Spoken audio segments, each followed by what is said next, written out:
துதிங்கிற அந்த ஆஸ்பெக்டை நிறைய சமயம் நம்ம என்ன செய்யறோம், நமக்கு ஆட்டோமேட்டிக்காக நம்முடைய இருதயத்திலிருந்து வராது. நம்ம என்ன செஞ்சிருவோம், நமக்கு ஏதாவது ஒரு உதவி தேவை அப்படின்னு சிலர் இந்த புக்கெல்லாம் வச்சு நீங்கள் நிறைய பேர் படிப்பீங்க. அந்த மாதிரிலாம் நம்ம செய்து செய்து செய்து ஒரு குறுகிய வட்டத்திற்குள்ள நம்ம என்ன செஞ்சிடறோம், அதை கொண்டு போயிடுறோம். ஆனால் இதை யார் எதிர்பார்க்கிறா? நம்ம மனுஷராகிய நாம் எதிர்பார்க்கிறோமோ இல்லையோ, யார் எதிர்பார்க்கிறா? ஆண்டவர் எதிர்பார்க்கிறார். ஆண்டவர் எதிர்பார்க்கிறார். அதனாலதான் இஸ்ரவேல் ஜனங்களை ஆண்டவர் அவ்வளவு கோபப்பட்டார். இஸ்ரவேல் ஜனங்கள் மேல அவ்வளவு கோபப்பட்டார். என்ன கோபப்பட்டார்? இந்த துதியும் நன்றியும் உங்கள் இருதயத்தின் ஆழத்திலிருந்து புறப்படும் பொழுது நீங்க ஆண்டவரை உயர்த்துறீங்க, பிசாசை மட்டம் தட்டுறீங்க. ஆண்டவரை உயர்த்துறீங்க, உங்க பிரச்சனைகளை தாழ்த்துறீங்க. ஆண்டவரை உயர்த்துறீங்க, உங்க பிரச்சனைகளுக்கு தீர்வையும் கண்டுபிடிக்கிறீங்க. ஆண்டவரே என்ன செய்வேன்ப்பா? இவரும் ஜோம் பண்றாரு, தெருமோகனையில இருந்தாலும் ஜோம் பண்றாரு. அப்ப என்ன பண்ண? யாரு ஜெபத்தை ஆண்டவர் கேட்க? யோசிச்சு பாருங்க. அப்ப எப்பொழுதுமே நம்ம என்ன செய்யறோம், கட கட கட கட கட கடன்னு ஜோம் பண்ணி முடிச்சுட்டு இயேசுவின் நாமத்துல ஆமேன் போட்டுட்டு வந்துடுறோம். நீங்க சொன்னதுக்கெல்லாம் நீங்க ஆமேன் போட்டீங்க. ஆமேன்னா என்ன அர்த்தம்? அப்படியே ஆக கடை. அப்ப நீங்க சொன்னதுக்கெல்லாம் ஆமேன் போட்டீங்களா? ஆமேன் போட்டீங்க. ஏசப்பா சொன்னது கேட்டீங்களா?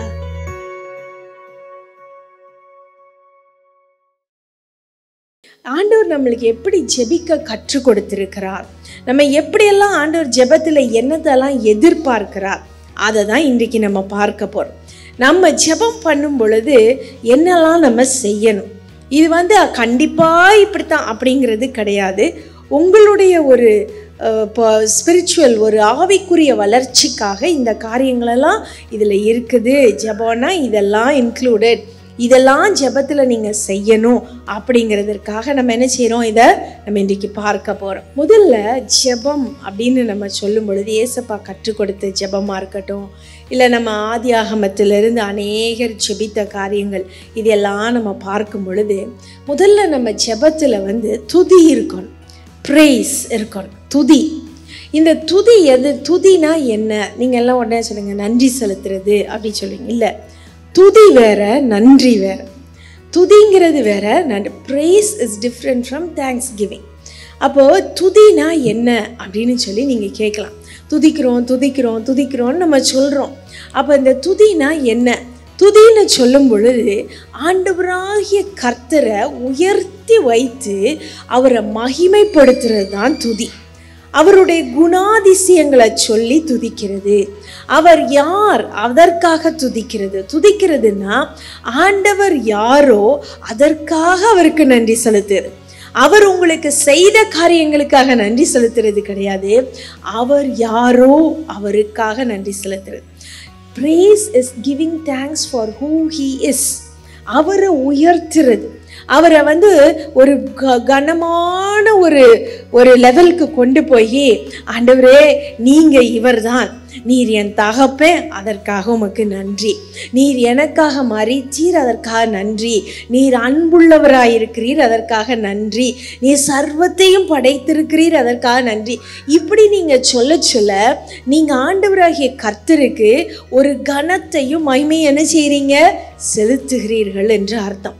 இப்போ இந்த ஒரு துதிங்கிற அந்த ஆஸ்பெக்டை நிறைய சமயம் நம்ம என்ன செய்யறோம், நமக்கு ஆட்டோமேட்டிக்காக நம்முடைய இருதயத்திலிருந்து வராது.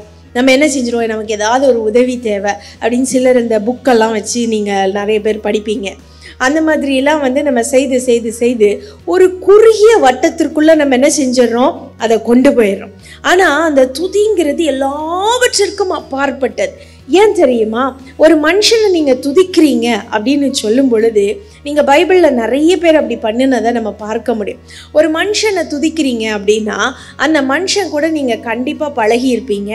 அந்த மனுஷன் யாருன்னு உங்களுக்கு தெரிஞ்சிருக்கும். அந்த மனுஷன்ட்ட உடனே என்ன சொல்வீங்க, உன்னை மாதிரி யாராவது இப்படி இருப்பாங்களாப்பா, உன்னை மாதிரி யாராவது உதவி செய்வாங்களா, உன்னை மாதிரி இப்படி ஒன்றும் இல்லை. நீங்கள் ஒரு 4 ஃப்ரெண்ட்ஸோட பேசிகிட்டு இருங்களேன், உடனே என்ன சொல்லுவீங்க, உன்னை மாதிரி இப்படி யாருமே பேச மாட்டாங்க. உன்ன மாதிரி இப்படி யாருமே என்ன செய்ய மாட்டாங்க, கொடுக்க மாட்டாங்க. உன்ன மாதிரி இப்படி தைரியமாக யாரும் இருக்க மாட்டாங்க. சொல்லுவீங்களா, சொல்ல மாட்டீங்களா? சொல்லுவீங்க. அப்போ அது போல் ஆண்டவரோடு நீங்கள் பழகி ஒரு உறவில் இருக்கும் பொழுது தானாகவே உங்களுக்குள்ள அந்த துதி உங்கள் இருதயத்தின் ஆழத்திலிருந்து வந்துடும். உங்களுக்கு இருதய ஜெபிக்க நீங்கள் ஆரம்பிக்கும் பொழுதே ஆண்டவர் இப்படியெல்லாம் இருக்காரே, ஆண்டவர் இவ்வளோ பயங்கரமானவராக இருக்காரே, இவ்வளோ உன்னதராக இருக்கிறாரே, இவ்வளவு பெரியவராக இருக்கிறாரேன்னு சொல்லி அந்த துதி ஆட்டோமேட்டிக்காக வந்துடும். அதில் தான் இங்கே ஆராதனையில் நம்ம ஆண்டவரை துதிக்கும் பொழுது அதை தான் நாங்கள் சொல்கிறோம். என்ன சொல்கிறோம்? ஆராதிக்கும் போது சத்தமாக ஆராதிங்க, கைத்தட்டி ஆராதிங்க, சந்தோஷமாக ஆராதிங்க. அப்போ ஏன் ஆராதிக்க சொல்கிறோம்? அப்படி ஆராதிக்கிறது அப்படிங்கிறது நம்ம உள்ளத்தில் இருந்தால் போதும் அப்படின்னு நம்ம சொல்கிறோம் நிறைய சமயம். அது கரெக்டாக இருக்கலாம். ஆனாலும் கூட நீங்கள் எல்லா நேரங்களிலும் நீங்கள் அப்படி இருக்கவே மாட்டீங்க. ஒருத்தர் உங்களுக்கு ரொம்ப பிடிச்சிருச்சுன்னா அவங்கள பார்த்து அமைதியாக சிரிச்சுட்டேவா இருப்பீங்க, இல்லை அமைதியாக உட்காந்துட்டேவா இருப்பீங்க. அவங்கள உங்கள் முன்னாடி பார்த்தோன்னே என்ன சொல்லுவீங்க? ஐயோ, என்னால் எனக்கு வார்த்தையே வரலையே, என்ன பேசுறது தெரியலையே சொல்லுவீங்களா, சொல்ல மாட்டீங்களா? நம்ம இந்த தொலைக்காட்சி நிகழ்ச்சிகள் எல்லாம் பார்க்குறோம்ல, ஒரு மனுஷனை பார்த்தா அந்த ஜனங்க போடுற கூப்பாடு, ஒரு கிரிக்கெட் பிளேயரையோ ஒரு சினிமா நடிகரையோ பார்த்தா அப்பா காதே வெடிக்கிற அளவுக்கு கத்துவாங்க. அப்போ உங்கள் வாழ்க்கையவே உங்களுக்கு கொடுத்திருக்கிற ஆண்டவராகிய கர்த்தரை பார்க்கும் பொழுது உங்களுக்கு எப்படி சத்தம் வராமல் இருக்கும்? எப்படி சத்தம் வராமல் இருக்கும்? அப்போ ஒன்று நம்ம ஊமையாக இருக்கணும், இல்லைன்னா நம்ம வாண்டடாகவே என்ன செய்யணும்? அமைதியாக இருக்கணும். பைபிளில் எல்லா இடத்துலையும் கர்த்தரை துதிக்கும் துதி எழுதப்பட்டிருக்குது. இது யாரும் உங்களுக்கு சொல்லித்தரணும்னு அவசியமே இல்லை. அதுக்கு தான் பைபிளை நல்லா படிக்கணும், ஆண்டவரோடு கூட ஒரு உறவு உங்களுக்குள்ள இருக்கணும். பவுல் எழுதும் பொழுது, தீமோத்தேயுக்கு எழுதும் பொழுது சொல்லுகிறேன், நான் உதாரணங்களை உங்களுக்கு சொல்லுகிறேன். 1 தீமோத்தேயு 1:17 நித்தியமும் அழிவில்லாமையும் அதி தரிசனமுள்ள ராஜனுமாய் தாம் ஒருவரே ஞானமுள்ள தேவனுமாய் இருக்கிறவருக்கு கனமும் மகிமையும் சதா காலங்களிலும் உண்டாயிருப்பதாக. இங்க பவுல் சொல்லும் பொழுது நித்தியம், என்றும் இருக்கிறவர், அதரிசனம் உள்ளவர், இப்படி சொல்லி ஆண்டவருடைய ஒரு சில குணாதிசயங்களை மாத்திரம் என்ன செய்யறான்? சொல்றான். சொல்லிட்டு என்ன சொல்றான்? அவருக்கே கனமும் துதியும் மகிமையும் உண்டாவதாக அப்படின்னு சொல்கிறான். அதே போல் நீங்கள் சங்கீதக்காரனை எடுத்துக்கிட்டிங்கன்னா, சங்கீதக்காரனும் சொல்லும் பொழுது சங்கீதம் 33:1 துதி செய்வது செம்மையானவர்களுக்கு தகும் என்று சொல்கிறார். அப்போது துதிக்கிறது, நம்ம மனுஷரை துதிக்கிறது போல ஆண்டவரை துதிக்கிறது ஆண்டவருக்கு பெரிய கிரேடு கூடுறது இல்லை, நமக்கு அது ஒரு கிரேடு கூடுது, நமக்கு கிரேடு கொடுது. இப்போ ஒரு அரசியல்வாதியை துதிக்கும் பொழுது அந்த அரசியல்வாதி என்ன செய்யறான்? தன்னை யார் ரொம்ப அதிகமாக ப்ரேஸ் பண்ணி வால் போஸ்ட் ஒட்டியிருக்கானோ அடுத்த எலெக்ஷனில் அவனுக்கு ஒரு போஸ்ட் போயிடும். அல்ல தனக்கு யார் ரொம்ப செலவு பண்ணுறாங்களோ அவங்களுக்கு ஒரு போஸ்ட் பேர். இப்படித்தான் அரசியல்வாதியாக இருக்கட்டும், சினிமா நடிகர்களாக இருக்கட்டும், பெரிய பெரிய மனுஷர்களாக இருக்கட்டும், அப்படி தான் அவங்கெல்லாம் செய்வாங்க. ஆனால் இங்கே ஆண்டவர் என்ன செய்கிறாரு? நீ என்ன துதிக்கும் பொழுது அது உனக்கு தகுதியாக இருக்கிறது, அது உனக்கு தகுதியாக இருக்கு. அப்போ நீ செம்மையானவன், நீ ஆண்டவருக்கு பிரியமானவன் என்பதை அந்த இடத்துல விளக்கி காட்டப்படுகிறதுன்னு ஆண்டவர் சொல்கிறார். நம்ம திரும்பி திரும்பி பைபிளில் நீங்கள் ஒன்றும் இல்லை, மத்தேயு 6 நம்ம வாசித்தோம் இல்லையா, பரமண்டலத்தில் இருக்கிற ஜெபம். அதில் முதல்ல இயேசுப்பா சொல்லி கொடுத்தது என்ன? பரமண்டலங்களில் இருக்கிற எங்கள் பிதாவே உம்முடைய நாமம் பரிசுத்தப்படுவதாக. அப்படின்னா என்ன அர்த்தம்? ஆண்டவர் பரிசுத்தம் இல்லாதவர், அவருடைய நாமம் பரிசுப்படுவதா? இல்லை, hallowed be thy name. அப்படின்னா உம்முடைய நாமத்திற்கே எல்லா கனமும், உம்முடைய நாமத்திற்கே எல்லா துதியும், உம்முடைய நாமத்திற்கே எல்லா விதமான நான் என்னெல்லாம் லாடேஷன் அடோரேஷன் கொடுக்க முடியுமோ அது எல்லாம் உமக்கு மாத்திரம்தான், உம்முடைய நாமத்திற்கு மாத்திரம்தான். அதை தான் இயேசுபாவே அங்கே கற்றுக் கொடுத்திருக்கிறார். சங்கீதங்களை நீங்கள் வாசிக்கும் பொழுது திரும்பி திரும்பி திரும்பி சங்கீதக்காரன் அதை தான் சொல்கிறான், துதியும் கானமும் மகிமையும் எல்லாம் உமக்கே, எல்லாம் உமக்கே, எல்லாம் உமக்கே. இது ஆண்டவரை நம்ம வஞ்சக புகழ்ச்சியினால் ஏற்றுறது போல கிடையாது. துதி செய்வது நம்ம ஜெபத்தில் ஒரு பங்காக இருக்க வேண்டும். எதற்கு பங்காக இருக்க வேண்டும்? ஆண்டவரை நம்ம உயர்த்துகிறோம். ஆண்டவரை உயர்த்தும் பொழுது தான் பிசாசு தாழ்த்தப்படுவான். ஆண்டவரை நீங்கள் உயர்த்து தான் உங்கள் பிரச்சனைகள் சிறிதாகும். ஆண்டவரை உயர்த்த தான் உங்களுக்கு விசுவாசம் பெருகும். ஆண்டவரை உயர்த்த தான் உங்களுக்கு ஆறுதல் கிடைக்கும். ஆண்டவரை உயர்த்த தான் உண்மையாகவே ஆண்டவர் என் வாழ்க்கையில் இந்த காரியங்களை எல்லாம் செய்ய முடியும் என்ற நம்பிக்கை உங்களுக்குள்ள வரும். அதனால் இன்றைக்கு மறக்காம ஒரு காரியத்தை செய்யணும். என்ன செய்யணும்? நம்ம ஜெபிக்கும் பொழுது எப்பொழுதும் முதல்ல துதி செலுத்த பழகிக்கொள்ளணும். துதிப்பதுங்கிறது ஆண்டவரே எனக்கு சாப்பாடு போடுறீங்க நன்றி அப்படிங்கிறது துதி கிடையாது. ஆண்டவரே நீர் சர்வ வல்லமை உள்ளவர், அதற்காக உமக்கு நன்றி. நீர் இருக்கிறீர், அதற்காக உமக்கு நன்றி. அவர் யாரோ அதை சொல்லணும். அவருடைய நாமங்களை நம்ம நீங்கள் ரொம்ப உங்களுக்கு துதி செய்கிறது உங்களுக்கு கஷ்டமாக இருந்துச்சுன்னா ஆரம்பத்தில் நீங்கள் கற்றுக்கொள்ளும் பொழுது இந்த துதி பாடல்களை எல்லாம் பாட ஆரம்பிங்க. அதுக்கு தான் பாட்டெல்லாம் பாடும்போது நல்லா கற்றுக்கிடுங்க, நல்லா பாடுங்க, நல்லா சந்தோஷமாக பாடுங்க அப்படின்னு சொல்கிறோம். இந்த பாட்டெல்லாம் பாடுறது ஏதோ பஜனை பாட்டுன்னு நினைக்கக்கூடாது. நம்ம பாடுறது ஒவ்வொரு வார்த்தையும் பரிசுத்தாவியானவர்னால ஏவப்பட்டு பாடப்படுகிற பாடல்கள். இதை நீங்கள் உங்கள் குடும்ப ஜெபங்களில், உங்கள் தனி ஜெபங்களில் நீங்கள் பாடும் பொழுது ஆட்டோமேட்டிக்காக அதை உணர்ந்து நீங்கள் பாடும் பொழுது அந்த வார்த்தைகளெல்லாம் துதியாய் ஆண்டவருடைய சமூகத்தில் ஏறெடுக்கப்படும். அநேகருக்கு அது தெரியாம தான் பாட்டெல்லாம் நம்ம எதுக்கு பாடிக்கிட்டு, நமக்கெல்லாம் வராது அப்படின்னு சொல்லுவாங்க. நாங்கள்லாம் இந்த வயசில் இத்தனை பாட்டு தெரிஞ்சிருக்கிறோன்னா நாங்கள் ஏதோ பல பாட்டை கற்றுக்கொள்ளணும். குடும்ப ஜெபங்களில் பாடின பாட்டு அல்லது நம்ம போகிற மீட்டிங்ஸில் பாடுற பாட்டு, இதையெல்லாம் நல்லா நம்ம உற்சாகமாக கேட்கும் பொழுது தான் நமக்கு இந்த ஆண்டவரை துதி செய்கிறது என்ன செய்யும்? நமக்கு பழக்குவிக்கப்படும். நம்ம பிள்ளைகளும் பழக்குவிக்கப்படுவார்கள். பஸ்ஸில் போகும் பொழுது இல்லை வேற எங்கேயாவது போகும்போது இந்த பாட்டையெல்லாம் கேட்டுக்கிட்டு ஆட்டோமேட்டிக்காக உங்கள் வாயில் பாட்டு வருது இல்லையா? அந்த டியூன் காதுலேயே இருக்குது இல்லையா? அப்போ ஏசப்பாவை துதித்து பாடும் பொழுது ஆட்டோமேட்டிக்காக உங்கள் இருதயத்தில் துதி வந்துவிடும். அந்த துதியை உங்களுடைய ஜெபத்தில் ஒரு இன்றியமையாத ஒரு பகுதியாக நீங்கள் மாற்றிவிடணும். துதி இல்லாமல் ஒரு ஜெபம் ஒரு பெரிய ஒரு என்னத்தையோ இழந்த ஒரு சோல்ஜர் ஒரு வெப்பனை இழந்துட்டு போனால் எப்படி இருக்கும்? ஒரு சோல்ஜர் தன்னுடைய ஆயுதங்களை இழந்துட்டு போனால் எப்படி இருக்கும்? அப்படி மாறிவிடும். அதனால் துதியோடு ஜெபிக்க நம்ம கற்றுக்கொள்ளணும். அடுத்ததாக நன்றி செலுத்தி ஜெபிக்க கற்றுக்கொள்ளணும். அப்போ நன்றி செலுத்தணும்னா அவர் செய்த நன்மைகளை சொல்ல ஆரம்பிக்கணும். அப்படி நம்ம சொல்ல ஆரம்பிக்கும் பொழுது நம்மளுக்கு கவுண்டே முடியாது. நம்ம சொல்லி முடிக்கவே உண்மையாக சொல்லணும். இது என்ன பெரிய விஷயமா? எல்லாரும் தான் சாப்பிட்றாங்க, எனக்கு சாப்பாடு கிடைச்சது பெரிய விஷயமா? அதுக்கு நான் ஆண்டவரை நன்றி செலுத்தணுமா அப்படின்னு சொல்லி கேட்டிங்கன்னா ஒரு 4 நாள் பட்டினியாக கிடங்க.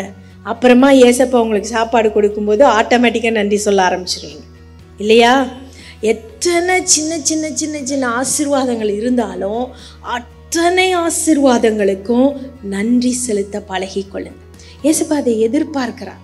கொலோசியர் 3:15 சொல்றாரு, என்ன சொல்றாரு? நன்றி அறிதல் உள்ளவர்களாய் இருங்கள். நன்றி அறிதல்னா என்ன? அவர் செய்கிற சின்ன சின்ன சின்ன காரியங்களுக்கு கூட நம்ம நன்றி உள்ளவர்களாக இருக்கணும். அவர் செய்கிற நன்மைகளுக்கு நன்றி உள்ளவர்களாக இருக்கணும். சங்கீதம் 103:2 அவர் செய்த சகல உபகாரங்களையும் மறவாதே. டெய்லி சொல்கிறோமா இல்லையா? ஜெபம் முடிச்சோன்னே என் ஆத்துமாவே கர்த்தரை ஸ்தோத்திரி. அவர் செய்த சகல உபகாரங்களையும் மறவாது. சகல உபகாரங்கள்னா நமக்கு மூச்சு கொடுத்ததுலேருந்து, நமக்கு சாப்பாடு கொடுக்கறதுலேருந்து, துணிமணி கொடுக்கறதுலேருந்து எல்லாம் அவருடைய சுத்த கிருபை. அந்த கிருபை இல்லைன்னா நம்ம ஜீவனோடு இருக்க முடியாது. அவர் ஒவ்வொரு நாளும் நம்மை நினைத்து பார்த்து நமக்கு ஆகாரம் கொடுக்கலன்னா நம்ம இப்படி சந்தோஷமாக இருக்க முடியாது. காட்டு புஷ்பங்களை உடுத்து வைக்கிறவர் நமக்கு தேவையானதை கொடுக்கிறார், நமக்கு தேவையான ட்ரெஸ்ஸை கொடுக்கிறார். ஆகாயத்து பறவைகளை போஷிக்கிறவர் நம்மையும் போஷிக்கிறார்.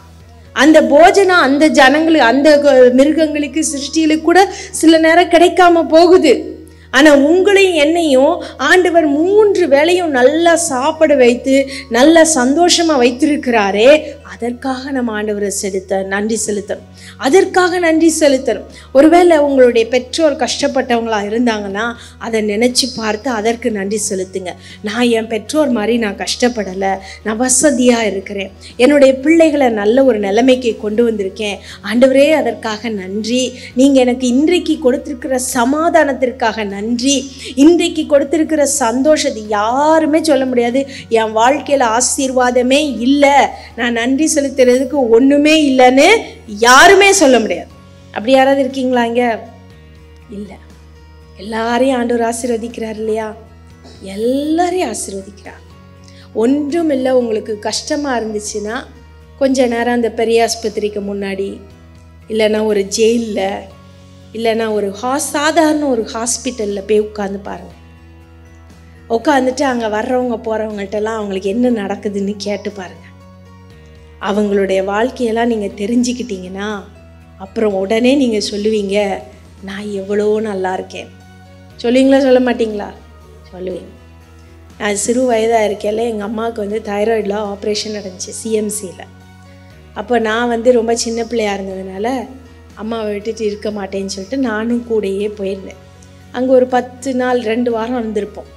அப்போ அங்கே பக்கத்துலேயே அந்த சிஎம்சிக்குள்ளேயே ஒரு இதில் தங்கிட்டு அங்கே ஆப்ரேஷனாக முடிச்சு. அப்போ அடிக்கடி என்னை என்ன செய்வாங்கன்னா, அம்மா உள்ள பெட்டில் இருப்பாங்க. அப்போ தெரிஞ்ச அண்ணன்மார் அக்காமாரெலாம் சேர்ந்து என்னைய சேப்பலுக்கு அங்கே ஹாஸ்பிட்டல் வார்டுக்கெல்லாம் அவங்கெல்லாம் போகும்பொழுது கூட்டிகிட்டு போவாங்க.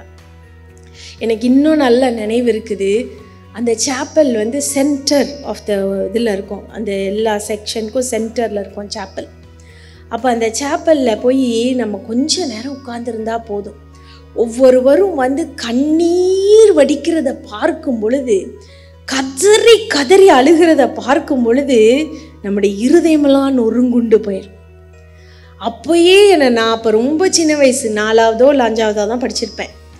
அந்த டைம்லேயே எனக்கு அது ரொம்ப மனசில் அப்படியே பதிஞ்சிச்சு.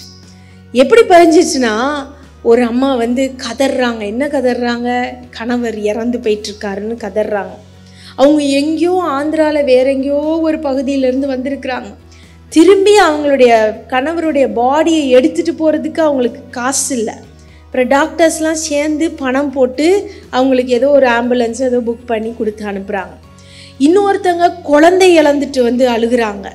இப்படி என் குழந்தை செத்து பிரெயின் டியூமர், அந்த குழந்தைக்கு ஆப்ரேஷன் பண்ண கொண்டு போயிட்டாங்க.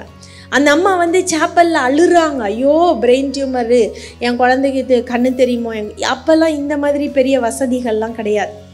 நான் எதுக்காக இதை சொல்கிறேன்னா, இப்படி ஒரு கஷ்டத்தில் இருக்கிற மக்களை பார்க்கும் பொழுது ஆட்டோமேட்டிக்காக உங்கள் வாய் சொல்லிடும், ஏசப்பா உமக்கு நன்றி, ஏசப்பா உமக்கு நன்றி அப்படின்னு சொல்லிடும்.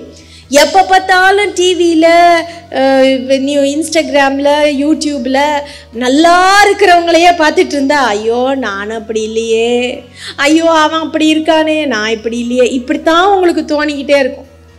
ஆனால் இந்த மாதிரி கஷ்டப்படுறவங்கள பார்க்கும் பொழுது ஆட்டோமேட்டிக்காக உங்களுடைய இருதயம் என்ன சொல்லும்? ஏசப்பா உமக்கு நன்றி. அப்படி நன்றி சொல்லி பழகுங்க.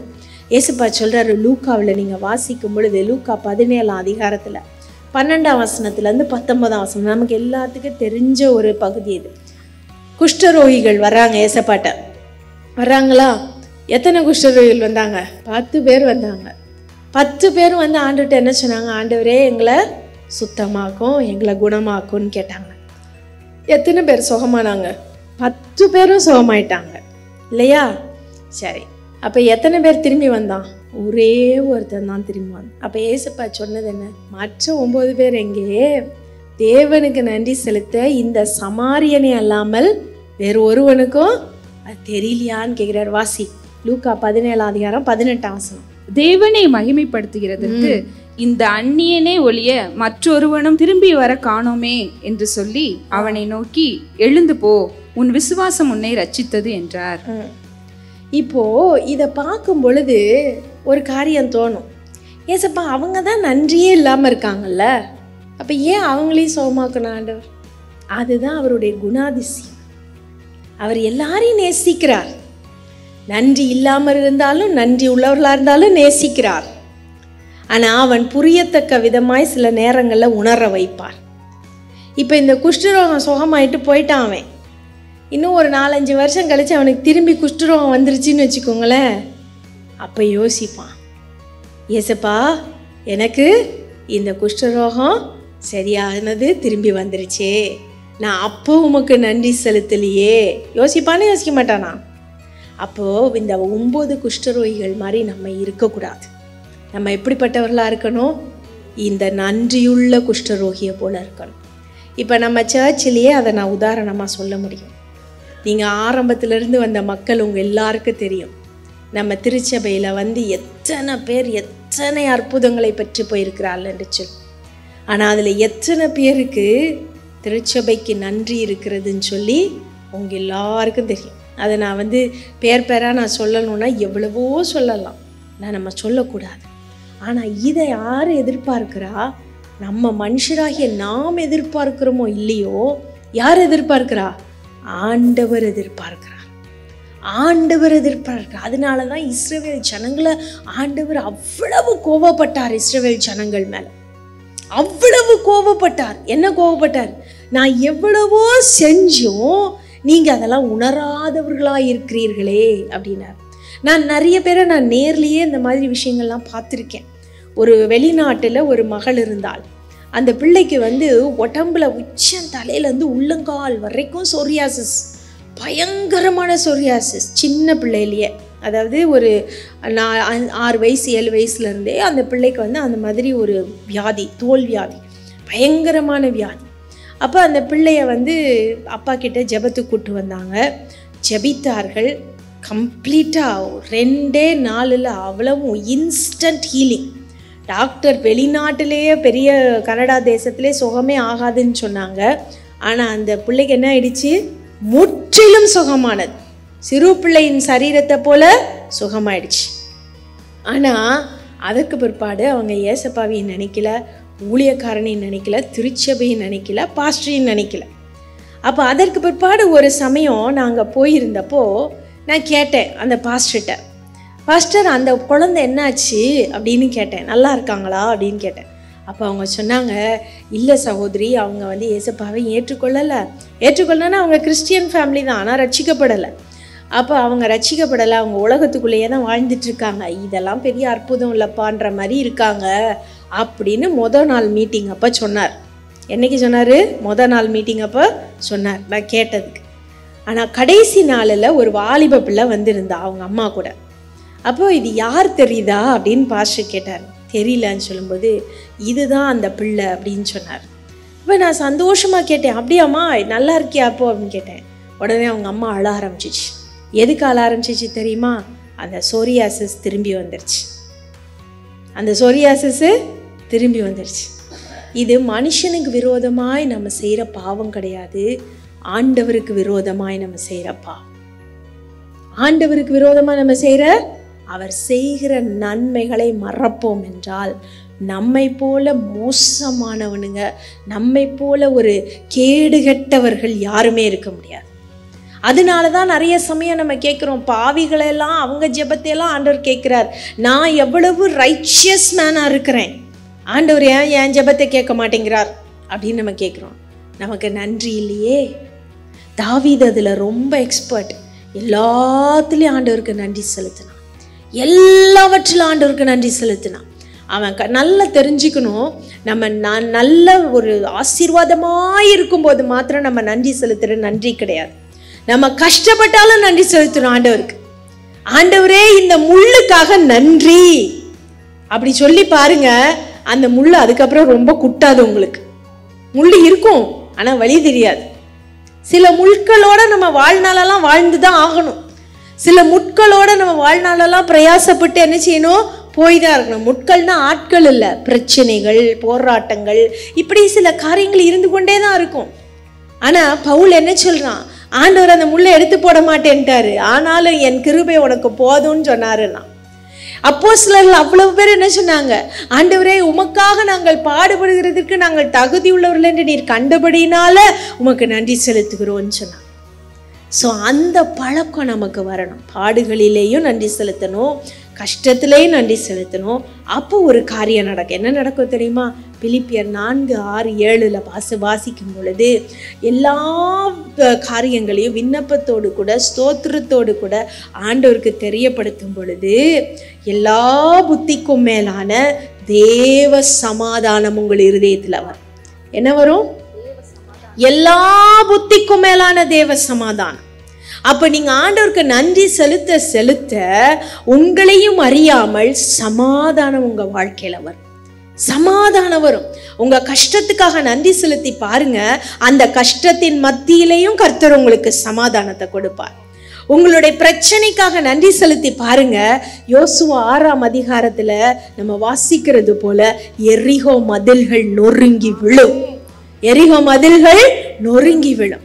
அப்ப துதிக்கிறது ஒரு பக்கம் இருக்கணும், நன்றியுள்ள இருதயமும் ஒரு பக்கம் இருக்கணும். அதுக்காக தான் நான் சொன்னேன், ஒரு புக்கை பார்த்து செஞ்சு செஞ்சு பழகாதீங்க. உங்க இருதயத்தின் ஆழத்திலிருந்து இதெல்லாம் வரணும். இந்த துதியும் நன்றியும் உங்கள் இருதயத்தின் ஆழத்திலிருந்து புறப்படும் பொழுது நீங்க ஆண்டவரை உயர்த்துறீங்க, பிசாசை மட்டம் தட்டுறீங்க. ஆண்டவரை உயர்த்துறீங்க, உங்க பிரச்சனைகளை தாழ்த்துறீங்க. ஆண்டவரை உயர்த்துறீங்க, உங்க பிரச்சனைகளுக்கு தீர்வையும் கண்டுபிடிக்கிறீங்க. தீர்வு இதெல்லாம் ஒரு சிம்பிள் காரியம் ஆண்டவர் சொல்லி கொடுத்தது. ஆனா நம்ம இதை மட்டும்தான் செய்ய மாட்டோம். இதை மட்டும் செய்யாம என்ன செய்வோம்? ஊரெல்லாம் போய் அலைஞ்சு, ஐயோ எப்போது கண்ணை மூடினாலும் ஆண்டவரே என்னை காப்பாத்துங்கப்பா, ஆண்டவரே என்னை செய்யுங்கப்பா, அதை செய்யுங்கப்பா, இதை செய்யுங்கப்பான்னு அழுது முடிச்சுட்டு வந்துடுவோம். அழுகலாம், ஆண்டவரோட அழுகலாம், ஆண்டவரோட பேசலாம், எல்லாம் பண்ணலாம். ஆனால் துதியும் நன்றியும் என்ன செய்யணும்? நம்ம ஜெபத்தில் கண்டிப்பாய் அது ஒரு பார்ட் ஆஃப் ப்ரேயராக இருக்கணும். அது ஒரு பகுதியாக இருக்கணும். ஆண்டவரை துதிக்க கற்றுக்கொள்ளணும். அடுத்ததாக துதிக்கிறது நன்றி செலுத்துறதுக்கு அப்புறம் ஆண்டவர் என்ன சொல்றாரு தெரியுமா? ஒப்பு கொடுக்கணும். சப்மிஷன், தாழ்மைப்பட்டு உங்களை நீங்களே என்ன செய்யணும்? ஒப்பு கொடுக்கணும். அதுல நீங்க நிறைய பகுதிகளை சொல்லலாம். ஒன்று, ஆண்டவருடைய சித்தத்துக்கு ஒப்பு கொடுக்கணும். அடுத்தது, நீங்க ஒரு பாவின்னு அறிக்கை செய்யணும். அடுத்தது, ஆண்டவரே நீங்க இல்லாம நான் இல்லைன்னு சொல்லணும். இது ஜெபத்துல கண்டிப்பா தேவை. ஜெபத்துல கண்டிப்பா தேவை. அதுக்கு உதாரணமா ஏசப்பா ஒன்று சொன்னார். லூக்கா 18:10 14 தெரியுமா? ஆயக்காரன் பரிசேயன். கேள்விப்பட்டிருக்கீங்களா அந்த உதாரணத்தை? அப்ப பரிசேயன் எப்படி ஜெபம் பண்ணா? ஆண்டவரே நான் அந்த ஆயக்காரனை போல இல்ல, நான் அந்த பாவியை போல இல்ல, நான் எல்லா நேரமும் பலி செலுத்துறேன், நான் அப்படி பண்றேன் இப்படி பண்றேன்னு ஆண்டவர்கிட்ட பேசி. இன்னும் நிறைய பேர் அப்படிதான் ஜெபம் பண்ணுவாங்க. நிறைய பேர் அப்படிதான் ஜெபம் பண்ணுறோம். எப்படி ஜெபம் பண்றோம்? ஆண்டவரே நான் பாருங்க ஏசப்பா இப்பதான் காலையில சர்ச்சுக்கு போயிட்டு வந்தேன். ஆண்டவரே நான் பாருங்க ஏசப்பா நான் இப்பதான் இந்த காணிக்கையை கொடுத்துட்டு வந்தேன். அப்படி சொல்லி சொல்லி சொல்லி நம்மையே தூக்கி தூக்கி தூக்கி தூக்கி வச்சு என்ன செய்யறோம்? ஜெபம் பண்றோம். ப்ரேயருங்கிறது it is not about you, it is about God. தேவனை பற்றினது, ஆண்டவரோடு உறவாடுறது. எப்போதுமே இது உலக பிரகாரமான உறவுகளிலும் இது முக்கியம். உலக பிரகாரமான உறவுகளிலும் நம்ம ஒருத்தர் விட்டு கொடுத்து போனாதான் அங்கே ஒரு சமாதானம் வரும். ஒருத்தர் நான் தான் பெரிய ஆளுன்னு பேசிக்கிட்டே இருந்தா அங்கே என்ன வராது? சமாதானம் வராது. அதே போல தான் இங்கேயும் என்ன நடக்குது? நம்ம ஆண்டவர் சமூகத்துக்கு போகும் பொழுது என்ன சொல்கிறோம்? ஆண்டவரே நான் அப்படி நான் இப்படி, ஆண்டவரே இங்கே பாருங்கள் இந்த பிரச்சனையெல்லாம் நான் தான் கரெக்டாக செஞ்சேன், நான் தான் சரியாக சொன்னேன், ஆனால் அவங்க ஏற்றுக்கொள்ளவே இல்லைப்பா. ஆண்டவரே நான் அப்படி இப்படி நான் பெருமை பாராட்டுறதுக்காக நம்ம ஏசப்பாட்ட ஜெபம் பண்ண போகிறோம்? கிடையாது. ஏசப்பா பார்த்துட்டு இருந்தார். பரிசேயன் ஜெபம் பண்ணிட்டு போயிட்டான். அந்த பரிசேயன் எவ்வளவு நேரம் ஆலயத்தில் இருந்திருப்பான் யோசிச்சு பாருங்க. அந்த பரிசேயன் எவ்வளவு தோராவை படிச்சிருப்பான். அதாவது தோரானா அந்த யூதர்களுடைய பைபிளில் படிச்சிருப்பான். எவ்வளவு பலி செலுத்தி இருப்பான். ஆமாவா இல்லையா? தெரியல. லூக்கா 18:10-14 எவ்வளவு பலி செலுத்தி இருப்பான்? டெய்லி பலி செலுத்துவாங்க பரிசேயர்கள். அவங்க வேலையே பைபிள் படிக்கிறது தான், அவங்க வேலையே ஆகமங்களை படிக்கிறது தான், அவங்க வேலையே ஆண்டவரை துதிக்கிறது தான். ஆனால் ஏசப்பா என்ன சொல்றாரு? இவன் ஜெபம் பண்ணா, இவன் ஆலயத்திற்குள்ள போய் நின்று ஜெபம் பண்ணான். ஆனால் அங்கே ஒரு ஆயக்காரன் வரான். ஆயக்காரன்னா யார் தெரியுமா? சகேயு தெரியுமா?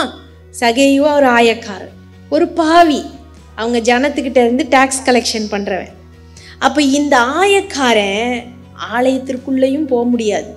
ஏன்னா அவன் ஒரு பாவி, அவன் ஒதுக்கப்பட்டவன். அவன் ஓரமாக வெளியில் நின்றுட்டு என்ன சொல்கிறான், ஆண்டவரே பாவியாகிய என்மேல் கிருபையாயிரும், பாவியாகிய என்மேல் கிருபையாயிரும். எத்தனை சமயம் நம்ம ஜெபத்தில் இப்படி சொல்கிறோம், ஆண்டவரே நான் தகுதி இல்லாதவப்பா, நான் தகுதி அற்றவன், நீர் என்னை நோக்கி பார்க்கிறதற்கும் எனக்கு ஒன்றுமே இல்லை. அப்படி சொல்கிறோமா ஜெபத்தில்? நான் அதை செஞ்சேன் அதனால இதை தாங்க, இதை செஞ்சேன் இதனால அதை தாங்க, இப்படித்தான் நம்ம கேட்குறோம். ஆனால் அந்த தகுதி, நம்முடைய தகுதியை குறைச்சி இந்த ஆயக்காரனை போல நான் பாவி என்று அறிக்கையிட்டு நம்ம ஜெபிக்கும் பொழுது ஏசப்பா சொல்றாரு, அவன் அல்ல இவனே நீதிமானாக்கப்பட்டவனா திரும்பி போனாங்கிற. God accepts the prayer of a sinner. நம்ம நினைப்பெல்லாம் என்ன இருக்கும், பாவி, அவன் பாவம் பண்ணிட்டான், அவன் ஜெபம் பண்ண ஆண்டவர் எங்க கேட்க போறார் அப்படின்னு நம்ம சொல்லுவோம். ஆனா பைபிள் நேர் எதிர்மாறா சொல்லுது, நீ நீதிமானா இருந்தாலும் நீ உன்னை நீயே பெருமை பாராட்டி என் சமூகத்திற்கு வரும் பொழுது உன்னை நான் அங்கீகரிக்கவே மாட்டேன், நான் அந்த பாவியை தான் அங்கீகரிப்பேன் ஆண்டவர் சொல்ற. தாழ்மை, தன்னை தாழ்த்துகிற பாவியன், அந்த அறிக்கை, ஒப்பு கொடுத்தல், இதுலெல்லாம் முக்கியமான ஒரு அங்கம் தாழ்மை. தாழ்மை. அதனாலதான் பைபிள் சொல்லுது, எவன் தன்னைத்தான் தாழ்த்துகிறவனவனோ அவன் உயர்த்தப்படுவான், தன்னைத்தான் உயர்த்துகிறவனவனோ அவன் தாழ்த்தப்படுவான். அப்ப ஆண்டவருடைய சமூகத்துக்கு நம்ம வரும் பொழுது நம்மை தாழ்த்துவதற்கு நம்ம கற்றுக்கொள்ளணும், தாழ்த்துவதற்கு கற்றுக்கொள்ளணும். திரும்பி திரும்பி திரும்பி தாவீது அதை தான் சொல்றான். சங்கீதம் 37:5 நீ பார்க்கும்போது, உன் வழியை கர்த்தருக்கு ஒப்புவி.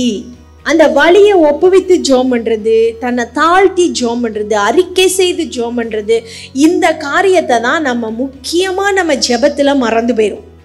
எப்படி மறந்து போயிடுவோம் தெரியுமா? நம்ம சொல்லுவோம், ஆண்டவரே எனக்கு இது ரொம்ப பிரியமா இருக்கு, அதை நான் வேணும். ஓகே ரைட், ஆண்டவர்கிட்ட கேட்கலாம், தப்பில்லை. ஆனாலும் உமக்கு சித்தமானா எனக்கு அதை கொடுங்க. ஆனாலும் உமக்கு சித்தமானா அது எனக்கு. எத்தனை பேர் நம்ம அப்படி கேட்டிருக்கோம் சொல்லுங்க? விசேஷமா இந்த திருமணங்கள்ல வேலை கிடைக்கும் பொழுது கவர்மெண்ட் எக்ஸாம் எழுதிக்கிட்டே இருப்பான், எத்தனையோ வருஷம் எழுதுவான், ஃபெயில் ஆகி போயிட்டே இருப்பான், ஆனாலும் கவர்மெண்ட் வேலை தான் வேணும்னு நிற்பான். ஏன்? அந்த இடத்துல ஆண்டவர்கிட்ட கேட்கலாம்ல, ஆண்டவரே இந்த எக்ஸாமில் நான் பாஸ் ஆகணுங்கிறது உமக்கு சித்தமா? உம்முடைய நினைப்பு என்ன? உம்முடைய வழி என்ன? அப்படி நம்ம கேட்கும் பொழுது ஆண்டவர் தம்முடைய வழியை நமக்கு காண்பிப்பார், தம்முடைய வழியை காண்பிப்பார். நிறைய சமயங்களில் நம்முடைய அதில் தான் அந்த இது எல்லாமே ஒரு கோர்வையான ஒரு காரியம். நான் பாவின்னு ஒத்துக்கும் போது தாழ்மை வரும், தாழ்த்தும் பொழுது நம்முடைய வழியை நம்ம ஒப்புவிப்போம். அந்த வழியை ஒப்புவிக்கும் பொழுது கர்த்தர் உயர்வான காரியங்களை நம்முடைய வாழ்க்கையில செய்வார், உயர்வான காரியங்களை செய்வார். நிறைய சமயம் நம்ம ஒரு லைன் போட்டுட்டு இதுல தான் ஆண்டவர் செய்யணும் அப்படின்னு நம்ம நினைச்சுக்கிட்டே இருக்கிறதுனால நிறைய ஆசீர்வாதங்களை நம்ம இழந்து போகிறவர்களாய் போகிறோம். நிறைய ஆசீர்வாதங்களை என்ன செய்யறோம்? இழந்து போகிறோம்.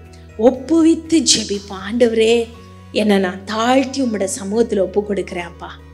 ஏசப்பாவே அப்படி தானே ஜெபம் பண்ணாரு. கெத்செமனே தோட்டத்தில் ஆண்டவர் எப்படி ஜெபம் பண்ணார்? இந்த பாத்திரம் என்னை விட்டு நீங்கும்படி செய்யும், ஆகிலும் என் சித்தத்தின் படி அல்ல உம்முடைய சித்தத்தின் படியே ஆக கடவுள். அப்ப அவருடைய சித்தத்திற்கு நீங்க ஒப்பு கொடுக்குறீங்கன்னா அங்கேயும் நீங்க அக்னாலேஜ் பண்றீங்க. என்ன அக்னாலேஜ் பண்றீங்க?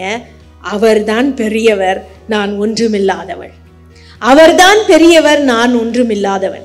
சின்ன சின்ன சின்ன விஷயங்கள்ல கூட இப்படி ஆண்டவருடைய சித்தத்தை தேடி தேடி தேடி நீங்க ஜெபம் பண்ணீங்கன்னா கண்டிப்பா ஆண்டவர் பெரிய ஆசீர்வாதங்களை உங்க வாழ்க்கையில கொடுப்பார். அவர் செய்ய வேண்டாம்னு நினைக்காத காரியத்தை உங்க வாழ்க்கையில அனுமதிக்கவே மாட்டார். நீங்கள் எப்போ பார்த்தாலும் ஆண்டவரே இது நடக்கணும், அது நடக்கணும், அப்படி நடக்கணும், இப்படி நடக்கணும்னு சொல்லி நம்ம ஒரு க்ரைட்டீரியா போட்டு, நம்ம ஒரு அஜெண்டா போட்டு, அதன்படி ஆண்டவரை வலுக்கட்டாயமாக அதில் கொண்டு வரணும்னு நம்ம நினச்சோம்னா அது நமக்கு ஆசீர்வாதமாய் முடியாது. நிச்சயமாகவே முடியாது. ஆசீர்வாதமாக முடியவே முடியாது. அதனால் இன்றைக்கி சொல்லுங்கள், ஆண்டவரே நான் என் ஜெபத்தில் என்னை தாழ்த்தணும். அப்பா, நீங்கள் யார் முன்னாடி உங்களை தாழ்த்துறீங்களோ இல்லையோ, உங்களை ஆண்டவர் முன்பதாக தாழ்த்தணும். ஆண்டவர் முன்பதாக தாழ்த்தணும். நம்மை நினைத்து பார்ப்பதற்கு மனுஷன் எம்மாத்திரம். எவ்வளவோ பெரிய ஆண்டவர். இன்னைக்கு சற்று ஒரு செகண்ட் யோசிச்சு பாருங்களேன். ஆண்டவருடைய மகிமையை நீங்கள் யோசிச்சு பாருங்க. இன்னைக்கு அவர் உங்கள் ஜெபத்தை கேட்கணும்னு என்ன இருக்கு? ஏதாவது இருக்கா? இப்போ நீங்களும் நானும் இருக்கோம். இன்றைக்கி திடீர்னு போய் இப்படி ஒரு திருச்சி கலெக்டர் இருக்கார். அவர் வீட்டுக்கு முன்னாடி போய் நின்று, இந்தாங்க என் பெட்டிஷன், உடனே செஞ்சுருங்க. செய்வாங்களா? முதல்ல நீங்கள் யாரோ நான் யாரோ. அடுத்தது அவங்களுடைய அதிகாரத்திற்குட்பட்ட காரியங்களை அவங்களுடைய நேரத்தின்படி தான் அவங்க செய்வாங்க.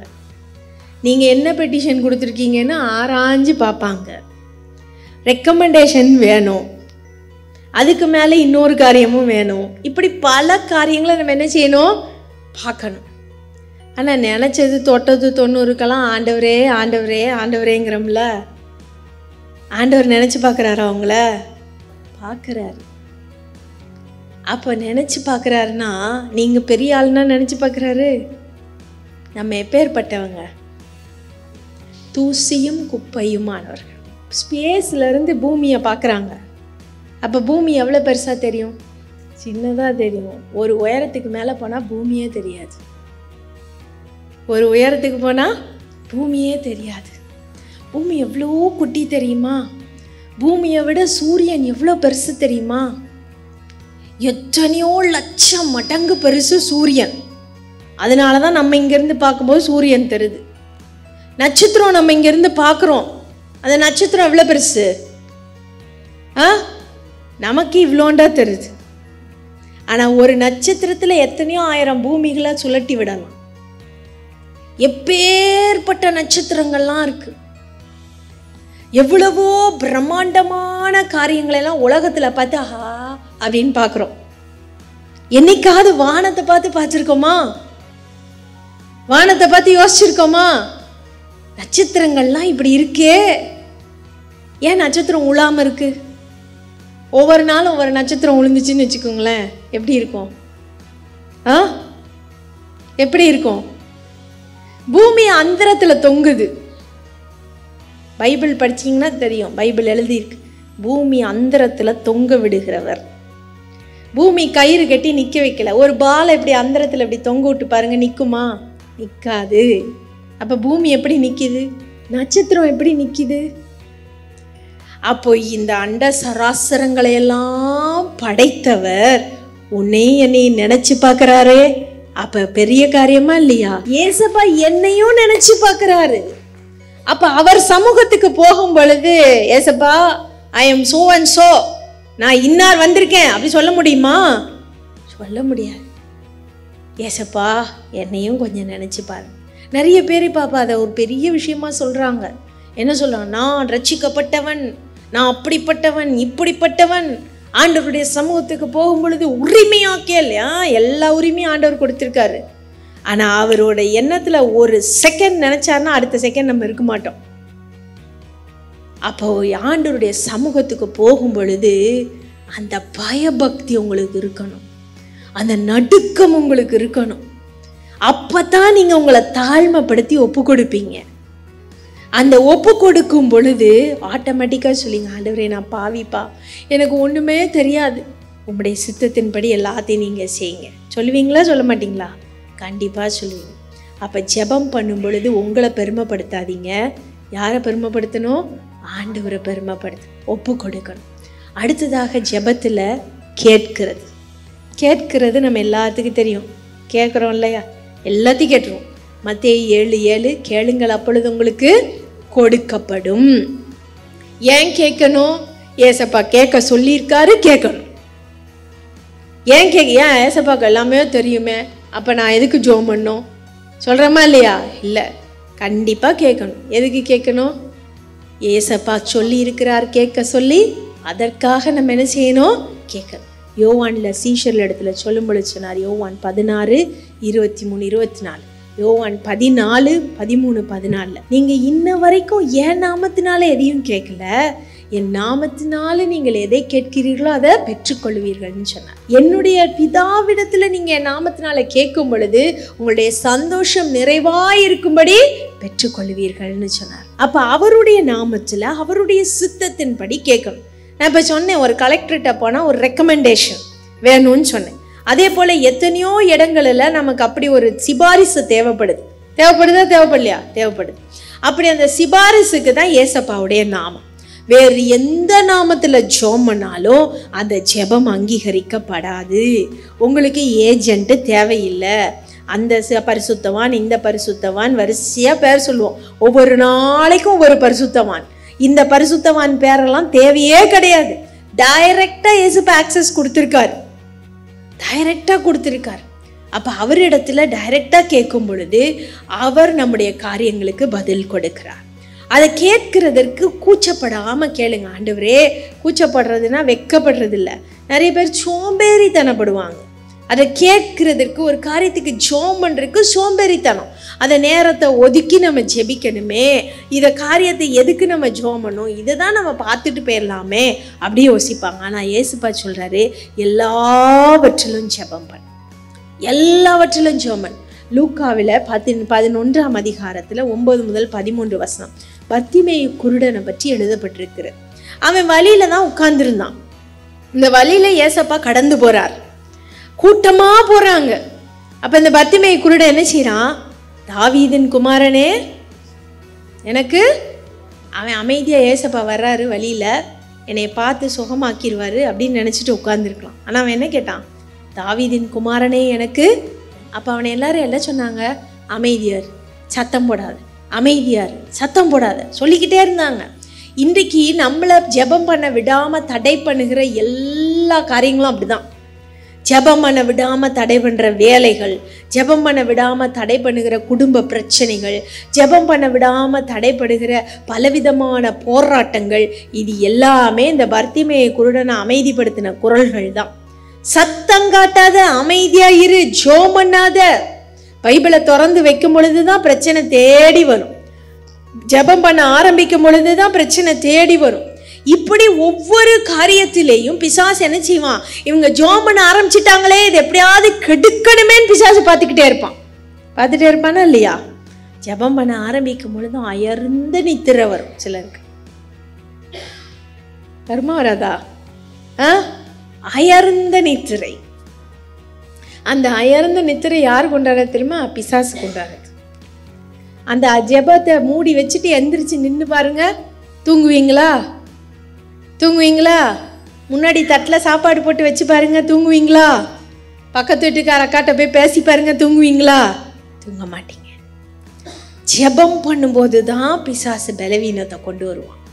ஆனால் அங்கே தான் பர்த்திமேயு ஒன்று செஞ்சான். எல்லாரும் அமைதியா இருக்க சொல்ல சொல்ல அவன் நேர் எதிர்மாறா என்ன செஞ்சான்? தாவீதின் குமாரனே எனக்கு இறங்கும் அப்படின்னு கேட்டான். இயேசு நின்று அவனை கூட்டி வர சொன்னார், அவனை சுகமாக்கினார். பாதையோரம் பிச்சை கேட்டுட்டு இருந்தவன் சுகமாகி திரும்பி வீடு போனான். ஹல்லேலூயா. அப்ப ஏசப்பா எப்படியும் நம்முடைய தேவைகளை சந்திப்பார். அவரை நோக்கி நம்ம கூப்பிடும் பொழுது நிச்சயமா கேட்பார். கேட்கறது தான் நமக்கு வேலை, கேட்கறது தான் நமக்கு வேலை. அதை கேட்டு பழகுங்க. ஏசப்பாட்ட எல்லா காரியத்தையும் கேட்டு பழகுங்க. நான் அடிக்கடி உங்கள்கிட்ட சொல்லியிருக்கேன், ஒரு கடைக்கு போனாலும் கேளுங்க, ஒரு சின்ன விஷயத்துக்கும் ஏசப்பாட்ட கேளுங்க. ஏசப்பா, இதை நான் செய்ய போகிறேன், ஓகேயா? இந்த நான் கிளாஸுக்கு போகிறேன், ஓகேயா? இந்த இடத்துக்கு நான் போகிறேன், ஓகேயா? அப்படின்னு கேட்டுக்கிட்டே இருங்க. அது ஆண்டவர் பணம் தான் கொடுப்பாரு, சுகம்தான் கொடுப்பாரு அப்படிலாம் கிடையாது. எதுனாலும் ஆண்டவர் கொடுக்கலாம். நீங்கள் மனுஷன்கிட்ட சொல்லாத சீக்ரெட்டெல்லாம் ஏசப்பாட்ட ஷேர் பண்ணலாம். நீங்கள் மனுஷன்கிட்ட கேட்க முடியாத காரியங்கள்லாம் ஏசப்பாட்ட கேட்கலாம். அவர் ஒரு நாளும் திரும்பி ஏன் என்கிட்ட இதை கேட்டேன்னு கேட்கவே மாட்டார். கேட்பார் ஏசப்பா? கேட்கவே மாட்டார். அற்புதங்களின் மேலே அற்புதங்களை செய்வார். அதனால தான் எரேமியா 33:3 சொல்லுது, என்னை நோக்கி கூப்பிட, அப்போ நீ அறியாததும் எட்டாததுமான பெரிய காரியங்களை உனக்கு செய்வேன்னு சொல்கிறார். ஒரு சமயம் ஒரு மனுஷன் ஸ்கூலில் மேனேஜராக இருக்கார். எந்த ஸ்கூல், ஏதாவது ஒரு ஸ்கூலில், பெரிய ஸ்கூலில் மேனேஜராக இருக்கார். அப்போது ஒரு பையனுடைய அப்பா ஃபீஸ் கட்டலை. அந்த ஸ்கூலில் வந்து நிறைய பணக்கார பிள்ளைகள் தான் படிக்கும். மேனேஜர் என்ன பண்ணார், அந்த பையனோட அப்பாவுக்கு ஃபோன் போட்டு, ஐயா நீங்கள் ஃபீஸ் கட்டலை, அதனால் நீங்கள் எப்படியாவது என்ன செய்யுங்க, சீக்கிரமாக கட்டுங்க அப்படின்னு சொன்னார். அந்த பிள்ளையோட அப்பா சொன்னார், நான் வேலையாக இருக்கேன், நீங்கள் வந்து வீட்டுக்கு, உங்கள் வீட்டில் நான் வந்து சாயங்காலம் என்ன செய்கிறேன், கொடுத்துட்டு போயிடுறேன் அப்படின்னு சொன்னார். இவரும் சரின்னு சொல்லிட்டார். ஆனால் 1 வாரம் ஆச்சு, 10 நாள் ஆச்சு, வீட்டுக்கு யாருமே வரல. உடனே இவர் திரும்பி ஃபோன் போடுறாரு அந்த மனுஷன்ட்ட, நீங்கள் வீட்டுக்கு வரேன்னு சொன்னீங்களே, வரலையே, ஃபீஸ் வரவே இல்லையே. யார் சொன்னா? நான் ஏற்கனவே வந்து கொடுத்துட்டேனே அப்படின்னார். அப்போ யார்கிட்ட கொடுத்தீங்க? உங்கள் பையன் வெளியில் விளையாண்டுட்டு இருந்தான், அவன்கிட்ட கொடுத்து அப்பாட்ட கொடுத்துருன்னு சொல்லிட்டு போனேன் அப்படின்னார். இவருக்கு தூக்கி வாரி போட்டுருச்சு. ஐயோ ஆண்டவரே, ஒரு சின்ன பையன், 6-7 வயசு பையனுக்கு எப்படியப்பா ஒரு பணத்தை பத்திரப்படுத்தி கொடுக்க முடியும்? இப்போ இந்த ஃபீஸ் இந்த ஆள் கட்டலைன்னா இப்போ என்கிட்ட தானே கொடுத்துட்டாரு, அப்போ யார் கட்டணும்? யார் கட்டணும்? இந்த மேனேஜர் தான் கட்டணும். என் மாத சம்பளமே போயிருமே ஆண்டவரே அப்படின்னு சொல்லிட்டு இவர் ஜோம் பண்ணிகிட்டே வீடெல்லாம் தேடுறாரு. பையன்கிட்ட கேட்குறாரு, குழந்தைக்கு எது ஞாபகமே இல்லை. எல்லா இடமும் பக்கத்து வீட்டிலலாம் போய் கேட்குறாரு, யாராவது ஒருத்தர் கவரில் பணம் பார்த்தீங்களா, கவரில் பணம் பார்த்தீங்களா, கவரில் பணம் பார்த்தீங்களா? ஒருத்தரும் இல்லைன்ட்டான். அப்போ அந்த தெருவில் கடைசி வீட்டில் ஒருத்தர் இருந்தார். அப்போ அவர்கிட்ட போய் தட்டி கேட்குறார், நீங்கள் எங்கேயாவது கவரில் ரோட்டில் பணத்தை பார்த்தீங்களா அப்படின்னு சொல்லி. அவர் சொன்னார், எவ்வளோ ரூபான்னு சொல்லுங்க அப்படின்னார். உடனே இவர் அந்த ரூபாயை சொல்கிறார், 2000 பவுண்டு. 2000 பவுண்டுனா கிட்டத்தட்ட நம்ம ஊர் காசுக்கு 2 லட்சம் ரூபா. இவ்வளோ காசு. அப்போ இவர் சொன்னார் 2000 பவுண்டு. அப்போ அந்த கவர் எப்படி இருந்துச்சு இவர் சொல்கிறார். இவருக்கே அந்த பிள்ளையினுடைய அப்பா கிட்ட கேட்டு இவர் சொல்கிறார், அப்போ ஆமாம் நான் தான் எடுத்தேன், ரோட்டில் கடந்துச்சு, நான் என்ன செஞ்சேன், எடுத்தேன். ஆனால் என்னுடைய மாத செலவுக்கு பணமே இல்லை, எனக்கு மல்லிகை ஜாமான் வாங்க பணம் இல்லை. அப்போ நான் ஏசுப்பாட்டை ஜோம் பண்ணிகிட்டு இருந்தேன், எனக்கு வேலை இல்லையா ஆண்டவரே, எனக்கு எப்படியாவது பணத்தை தாங்கப்பா அப்படின்னு ஜோம் பண்ணிகிட்டு இருந்தேன். அப்போ எனக்கு இந்த ரோட்டில் கவர் கிடந்துருந்துச்சு, அதனால நான் எடுத்து என்ன செஞ்சிட்டேன், செலவு பண்ணிட்டேன்னு சொல்லிட்டார். இப்போ என்ன செய்வீங்க? என்ன செய்கிறது?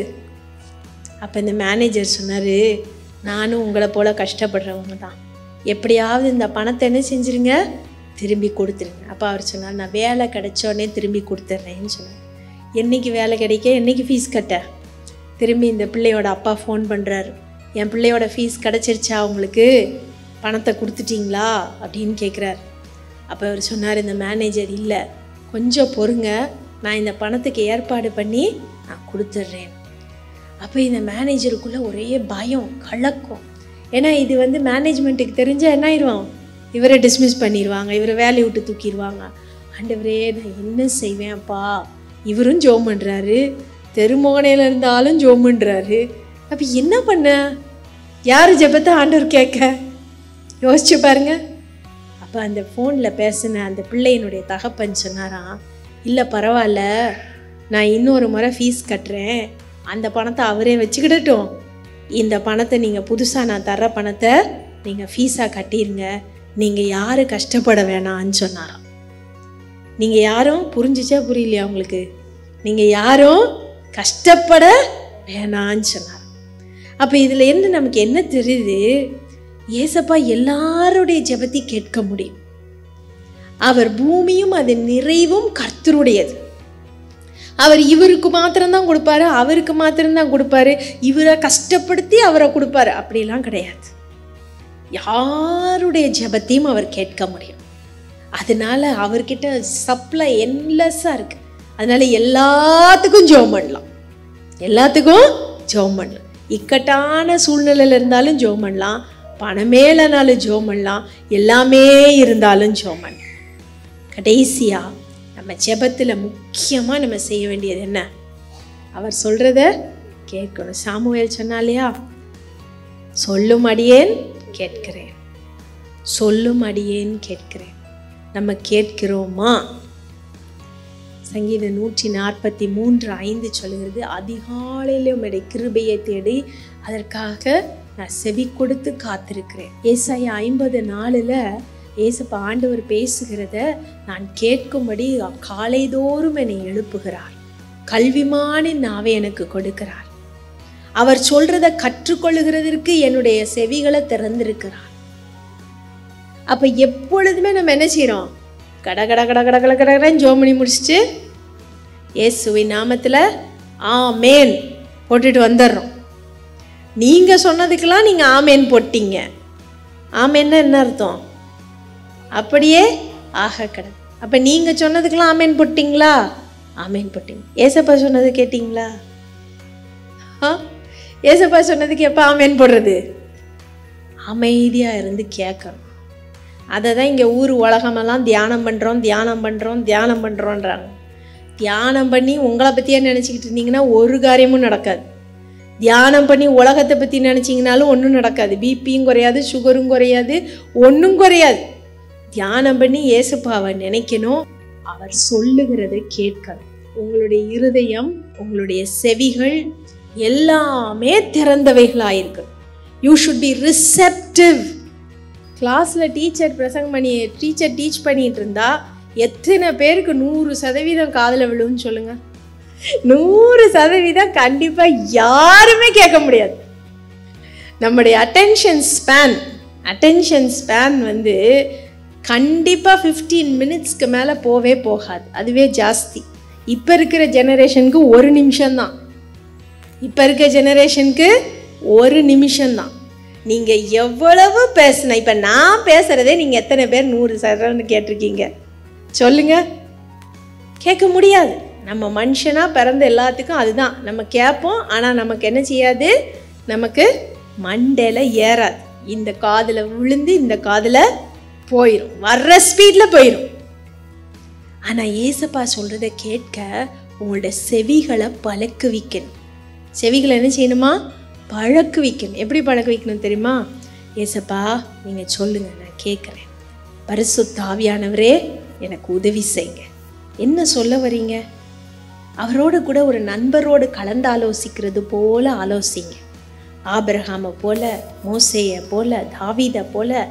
ஆண்டவரே இதை செய்யலாமா? நீங்கள் என்ன சொல்ல வரீங்க? ஏசப்பா பேசுவார். எப்படி பேசுவார்? அவருடைய சத்தத்தை நீங்கள் கேட்கலாம்.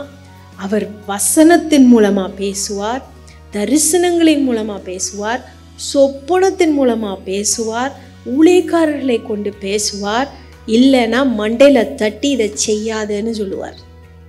மண்டையில் தட்டி இதை செய்யாதுன்னு எப்படியும் பேசுவார். உங்களுக்கு எப்படி உணர முடியுமோ அப்படியெல்லாம் சொல்லுவார் ஆண்டவர். உங்களுக்கு எப்படி உணர முடியுமோ அப்படியெல்லாம் சொல்லுவார். ஸோ இந்த ஜெபங்கிறது, இதெல்லாம் அந்த 5ங்கிறது வந்து இது பேசிக். இந்த காரியங்கள் துதித்தல், நன்றி செலுத்துதல், ஒப்பு கொடுத்தல், அடுத்தது என்ன சொன்னேன்? கேட்கிறது, அடுத்தது இப்போ கடைசியாக என்ன சொன்னேன்? கேட்கிறதுனா ஆண்டவர்கிட்ட கேட்கிறது, செவி கொடுக்கிறது. சரியா? இந்த 5ம் பேசிக். இதுக்கு மேலே இன்னும் நிறைய இருக்கு. அது நீங்கள் ஆண்டவரோடு பழக தான் உங்களுக்கு ஆண்டவரை பற்றி, இதோடு ஆண்டவர்கிட்ட எப்படி பேசுறது, ஆண்டவர்கிட்ட சும்மா நான் வந்து கண்ணை மூடுனேன், அப்படி சொன்னேன், போனேன், வந்தேன் அப்படின்ட்டு அப்படி போகிறது ஒரு விஷயம். அது நீங்கள் ஆண்டவரோட நெருங்கி பழக வரும். என்னைக்கோ ஒரு நாள் கோயில் மணி மாதிரி ஆண்டவரை கூப்பிட்டுட்டு ஆண்டவர் என் ஜெபத்தை கேட்கல அப்படி சொல்ல முடியாது. ஆண்டவரோடு ஒவ்வொரு நாளும் பழகி அவரோடு பேசி, ஆண்டவரே நான் ஜெபம் பண்ண வந்திருக்கேன் அப்பா. இந்த ஆயக்காரனை போல சொல்லுங்க, ஆண்டவரே நான் ஒன்றுக்கும் உதவாதவன், நான் வந்து ஜெபம் பண்ணுறேன், என் ஜெபத்தை கேளுங்க. அவர் கேட்பார், கண்டிப்பாக கேட்பார். ஏசப்பா எங்கள் ஜெபத்தை நீங்கள் கேட்கறதுனால உமக்கு நன்றி. வேதம் சொல்லுகிறது, ஜெபத்தை கேட்கிறவரே மாம்சமான யாவரும் உம்மிடத்தில் வருவார்கள். எங்களுக்கு ஜெபிக்க கற்றுக் கொடுத்தீங்களே உமக்கு நன்றி அப்பா. எங்களுக்கு ஜெபிக்க சொல்லி கொடுத்தீங்களே உமக்கு நன்றி அப்பான்னு சொல்லுங்க. எல்லாவற்றிற்கும் உமக்கு நன்றி இயேசு சுவாமி. இந்த நாளிலும் விசேஷமாக அப்பா, இன்றைக்கு எனக்கு ஜெபிக்கவே தெரியல, நான் ஆண்டவரோடு கூட நெருங்கி பழகணும்னு ஆசைப்படுறேன், ஆனால் என்னால் முடியலன்னு சொல்லுற அருமையான பிள்ளைகளுக்காக நான் ஜெபிக்கிறேன். ஏசப்பா, இந்த நாளில் திருச்சபையாக நாங்கள் ஒன்று கூடி வந்திருக்கிறோம். இந்த நாளில் நீர் எங்களை ஆசீர்வதித்தரணும்.